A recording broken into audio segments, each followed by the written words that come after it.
Buenos días, hermanos. Hoy 11 de marzo. El Hacedor de Milagros nos regala este devocional que se titula Donde abundó. Hoy seguimos con Romanos 5 del 12 al 21 y Pablo nos muestra el panorama completo del plan de Dios, la raíz del problema humano y la grandeza de la solución en Cristo. Este pasaje no es solo historia, es explicación espiritual de por qué el mundo está como está y de por qué el Evangelio es tan necesario. Pablo dice, como el pecado entró en el mundo por un hombre, y por el pecado la muerte, así la muerte pasó a todos los hombres por cuanto todos pecaron. Romanos 5:12. Aquí Pablo está diciendo algo clave. El pecado no es solo lo que hacemos, también es una condición que dañó al ser humano por dentro y lo separó de Dios. Por eso la muerte no aparece solo al final de la vida. La muerte reina como consecuencia del pecado y se extiende a la humanidad. Esto conecta con el Antiguo Testamento. La entrada del pecado y de la muerte comienza en Génesis 3, cuando Adán desobedece y la humanidad cae. Pablo sigue explicando que aún antes de la ley, el pecado estaba en el mundo y que la muerte reinó desde Adán hasta Moisés. Romanos 5, 13 al 14. En otras palabras, el problema era más profundo que romper reglas escritas. Era una condición humana real. Y aquí Pablo llama a Adán figura del que había de venir. Romanos 5:14. O sea, Adán anuncia y apunta a Cristo.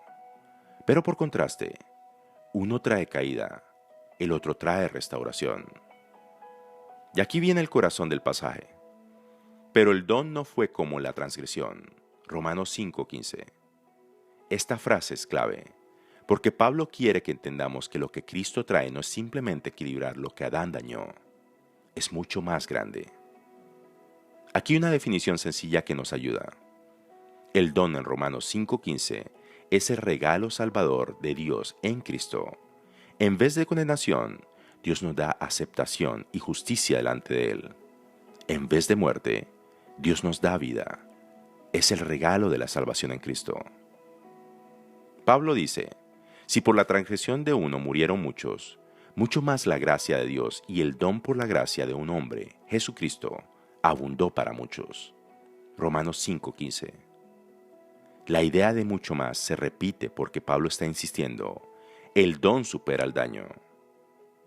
Luego añade, el juicio vino por un solo pecado para condenación, pero el don vino para justificación.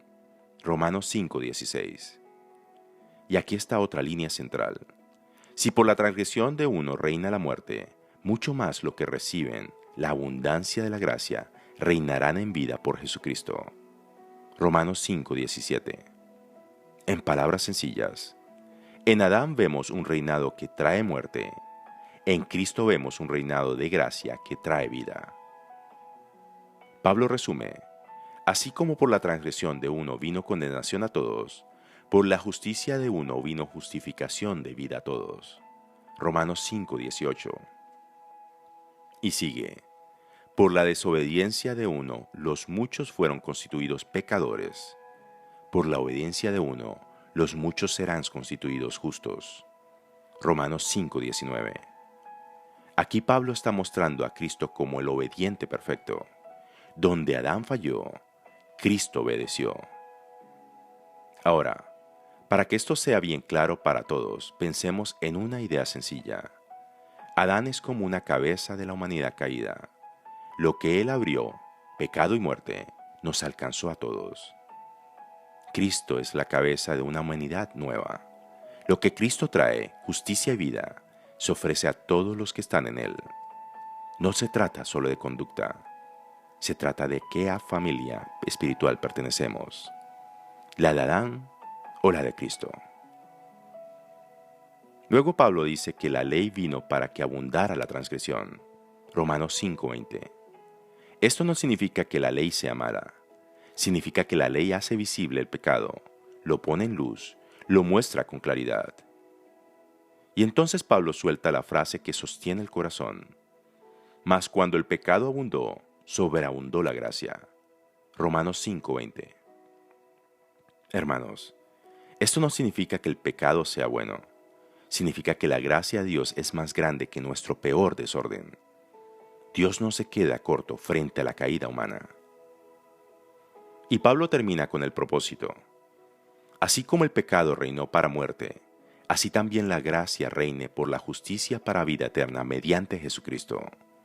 Romanos 5:21. En otras palabras, el plan de Dios es cambiar el reino bajo el que vivimos, sacarnos del reinado del pecado y la muerte, y llevarnos al reinado de la gracia para vida eterna. ¿Qué nos deja esto hoy de manera práctica? Primero, Romanos 5:12 nos invita a dejar de tratar el pecado como algo superficial. Si el pecado es raíz, la solución no puede ser solo portarme mejor. Necesitamos un Salvador. Segundo, el don de Cristo es más grande que el daño de Adán. Eso trae esperanza. Tu historia no tiene que quedar determinada por la caída. Tercero, no vivas como si la muerte, la culpa o el pecado fueran tu dueño. Pablo dice que en Cristo la gracia puede reinar y que podemos reinar en vida. Romanos 5:17. Eso es nueva identidad y nueva dirección. Y hoy quiero dejarte una pregunta sencilla. ¿Desde dónde estamos viviendo? ¿Desde la vieja naturaleza marcada por Adán o desde la nueva vida en Cristo? Me quedo con esto hoy. Donde el pecado abundó, la gracia sobreabundó. Cristo cambió nuestra historia desde la raíz y en Él hay vida real. Luego termino con esta oración. Padre, gracias porque tu plan en Cristo es mayor que la caída en Adán. Señor Jesús, gracias porque tu obediencia trajo vida donde había muerte. Espíritu Santo, ayúdanos a vivir bajo el reinado de la gracia y no bajo la condenación. Y cuando el pecado quiera levantar su voz, recuérdanos que tu don es mayor y que tu gracia sobreabunda. En el nombre de Jesús hemos orado. Amén, amén y amén. Shalom, hermanos.